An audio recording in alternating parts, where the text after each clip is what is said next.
Hello everybody, and thanks for tuning in to Monday Morning Handicapping. This is the 2026 Grade 1 Pacific Classic Race Preview, where I'm going to be sharing some trends and patterns and facts and figures about the Pacific Classic, the race itself, and hopefully this will help you narrow down your selections based on some of these patterns.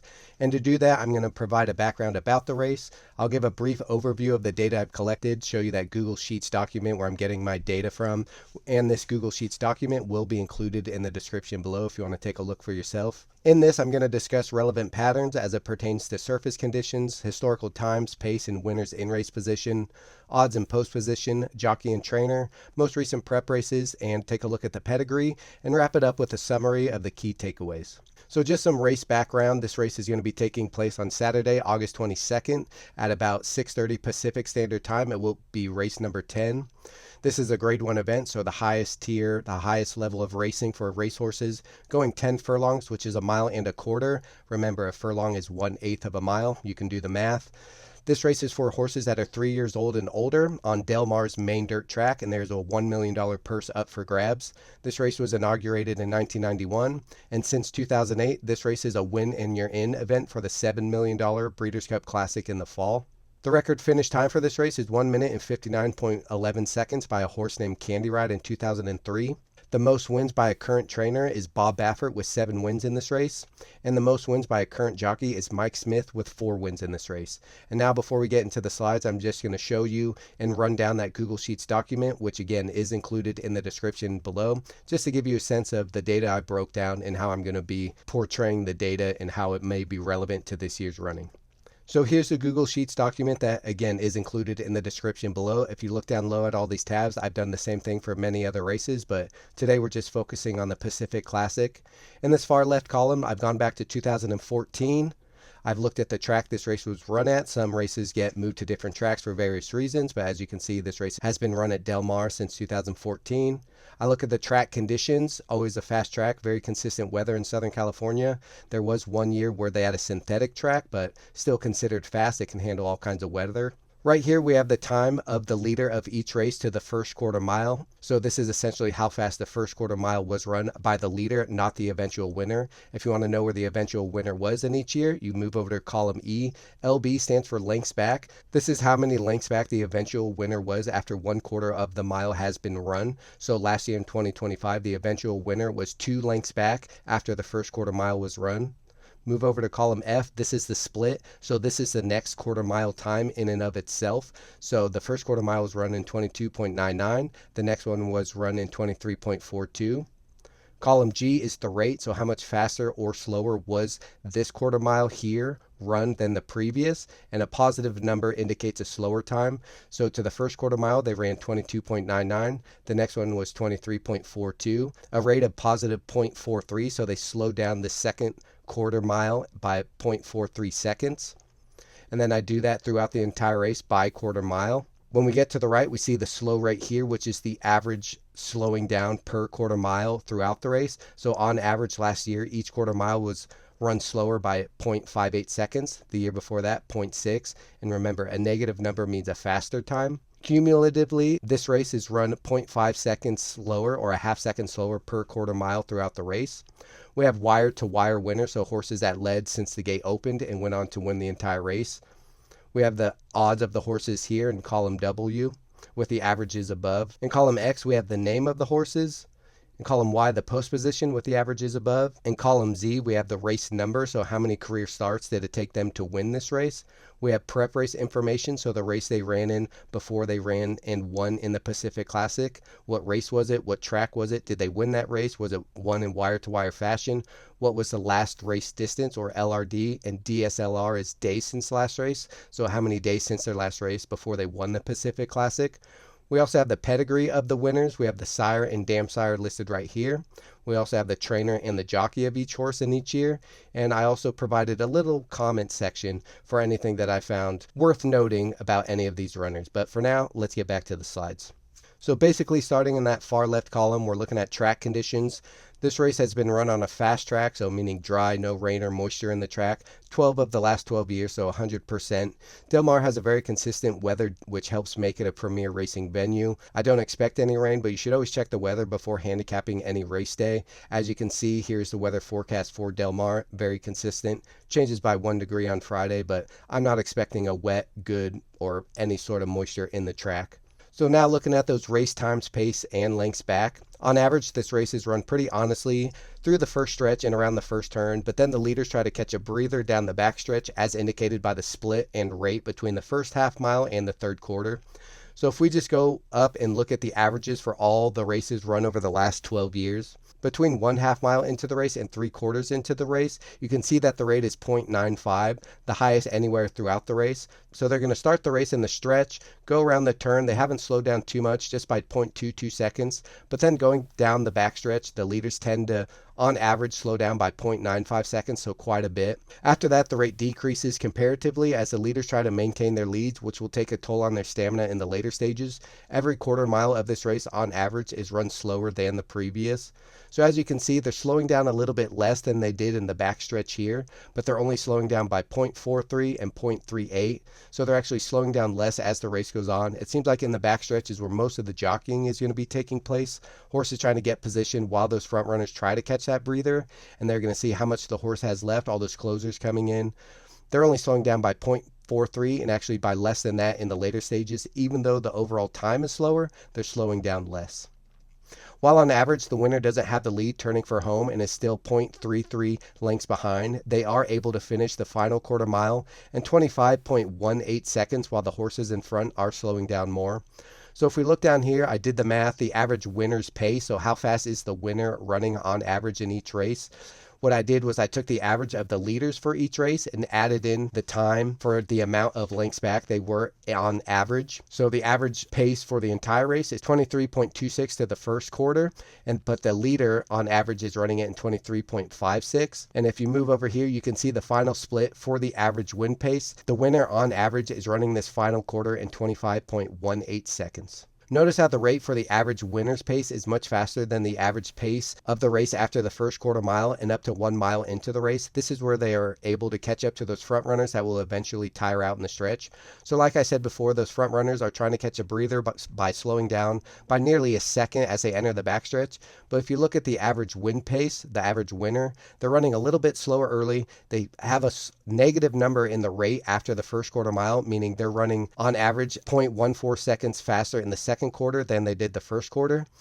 In the next quarter mile, they're running 0.93, which is slightly faster than the leaders on average. But if you look at the rate here for the average winner, a little bit faster, more than a tenth of a second than the average pace is. So after this first quarter mile is run, it seems substantial that this is where those eventual winners are making up most of the ground, a little bit after everyone gets settled out of the gate. 4 of the last 12 runnings have been won wire to wire, and the average pace for those winners are slower than the overall pace as well as final time. So I also organized this by average wire to wire pace. How fast were those horses running when they won this race wire to wire? And as you can see, to the first quarter mile, it's running 23.56, slower than the overall average.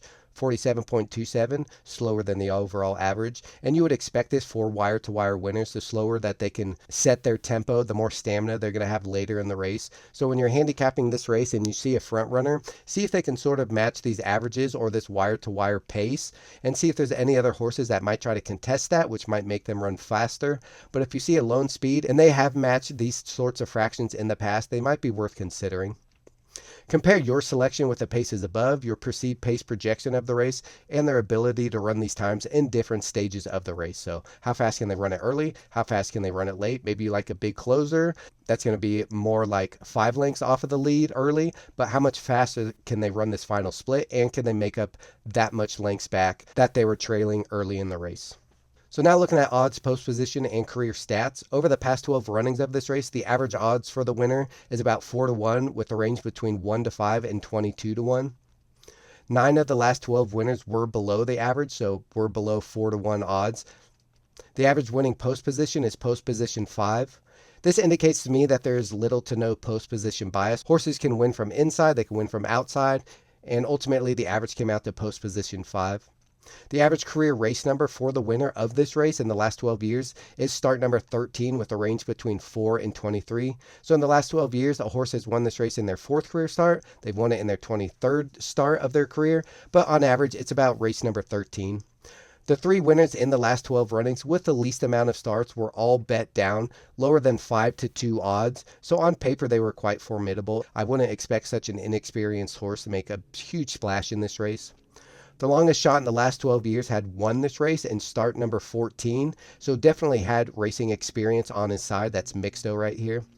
If you're considering a long shot, ask yourself if the horse has the experience to contend with a top caliber field. 4 horses in this year's running are coming into this race with 11 or less starts in their careers, so keep that in mind. Jockey and trainer. The trainer with a record amount of wins in this race does not have a horse in this year's running. That's Bob Baffert.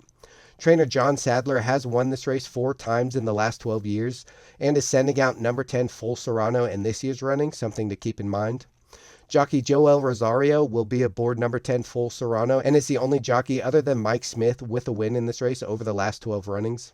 The only trainer other than John Sadler that has a win in this race in the past 12 years that has a horse in this year's running is trainer Richard Mandela, who sends out number 4 Subsanador. The jockey with the all-time most wins in this race, Mike Smith, will be aboard that number 4 Subsanador. Most recent prep race, 7 of the last 12 winners of the Pacific Classic had won their most recent prep race. 3 of the 11 runners this year won their most recent prep race. 7 of the last 12 winners of the Pacific Classic had their most recent start in Southern California, either Santa Anita or Del Mar. 4 of the 11 runners this year had their most recent race in Southern California. The average distance of the Pacific Classic winners' most recent prep race was just over 8.5 furlongs, a mile and a 16th, with a range between 8 and 10 furlongs. 6 of the last 12 winners of the Pacific Classic ran their most recent race at a distance of 8.5 furlongs, so not on average, but the actual distance, 50% of them. This year, only number 1 Almond Joy had their most recent race at 8.5 furlongs, something to consider. The average number of days since last race, or DSLR right here, for the Pacific Classic winner's most recent prep race is 45 days with a range between 21 and 84. The high end and the low end of this range were both achieved and won by horses trained by John Sadler. So the least amount of days, we can see 21. The winner in 2015 was trained by John Sadler. And 84, this horse was also trained by John Sadler. So he can bring him in off short rest, off long rest, and he's won it 4 times in the last 12 years. This year, he's bringing in number 10 Full Serrano off 147 days since last race. 0 of the last 12 winners of the Pacific Classic won their most recent start in wire-to-wire fashion. Looking at sire and dam sire, the pedigree, Tappet is the only direct sire or dam sire of more than one winner of this race in the last 12 runnings. More potential relations between these bloodlines. I'm not going that far back, but hope to educate myself and the viewers over time. Pedigree is a deep rabbit hole, and I'm sure many of these horses are related somehow down the line, but this is just the immediate pedigree I want to highlight. In this year's running, number 7 Hit Show is sired by Candy Ride, 2014 winning sire and current record holder for the fastest time of this race when he won it in 2003. And Hit Show's dam sire is Tappet, sire of the 2022 and dam sire of the 2021 winner. Number 9 Navajo Warrior this year is also sired by Candy Ride, and his dam sire is Stormcat, the same sire and dam sire of 2014 Pacific Classic winner Shared Belief. There are several other horses who have grandsires of productive bloodlines in this race, so be sure to take a closer look at the pedigree of each runner in this race. So now for your consideration, just to wrap it up, some summary, some things to think about when you're handicapping, maybe to help you narrow down your selection. Maybe you're torn between 2, 3, maybe even 4 horses. Del Mar looks to be and has historically always offered fast, dry track conditions, but always check the weather. Like most dirt races, on average, this race slows down every quarter mile by about a half a second. On average, the eventual winner doesn't take the lead until there's less than a quarter of a mile to go and runs that final quarter mile with an average time of 25.18 seconds. This race has been won wire-to-wire in 4 of the last 12 runnings with an average pace and final time slower than that overall average. So again, that Google Sheets document will be available to you in the description below if you want to compare your wire-to-wire contender with the times that have been won and run over the last 12 runnings. This has been a formful race over the last 12 runnings, with 9 of the last 12 winners being 3-1 odds or lower. The average winning post position is post number 5, indicating to me that there is little to no bias. The average number of starts when winning this race is start number 13. The longest shot horse to win this race in the last 12 years won this race on start number 14. Solid body of work and experience coming into this race. 4 horses are coming into this race with 11 or less starts in their career. John Sadler has won this race 4 times in the last 12 years and is bringing number 10 Full Serrano to this year's running, who will be ridden by Joel Rosario, who has won this race once in the last 12 runnings. Jockey Mike Smith has the most all-time wins in this race and will be riding number 4 Subsanador, who is trained by Richard Mandela, the only other trainer with a horse in this year's running that has a win in this race over the last 12 years. 7 of the last 12 winners of this race won their most recent prep race. This year, only 3 of the 11 have. 7 of the last 12 winners of this race had their most recent prep race in Southern California. This year, only 4 of the 11 have.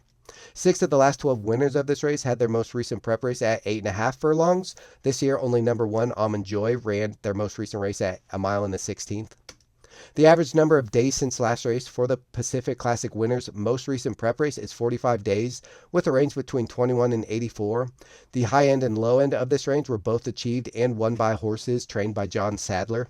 Tapit is the only direct sire or dam sire of more than one winner of this race in the last 12 runnings, but in this year's running, number 7 Hit Show and number 9 Navajo Warrior both have direct sire and dam sires that are either winners of this race or have produced winners of this race. And that is it for my video recap or preview of the Grade 1 Pacific Classic. I hope there's a bit of information that can help steer you in one direction or another, and it proves to be fruitful.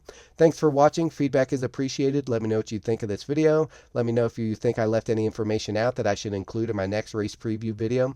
Please like, subscribe, and or share with friends. If you want to help me grow the racing audience and knowledge of the sport and help the sport thrive and grow and blossom, please share this playlist or this channel with anybody that you may know. If you are a newcomer or know someone who is a newcomer, I have a couple of playlists dedicated to newcomers to help get them started understanding the sport and how to read a racing form for themselves. One of those playlists that I made is how to read a racing form. That playlist is like 10 videos long. They're a few minutes each, and I just break down each component of the racing form and try to simply explain what it's telling you so that you can make an informed decision on any given horse race. After that, I have a playlist called Betting on Horse Racing, about 10 videos, where I just go over each wager that a track typically offers, talk about what it is, how you place it if you're going to a live teller, how the cost of your ticket might differ based on the structure of your ticket, and how I might structure a ticket based on any given horse that I like in any given sequence.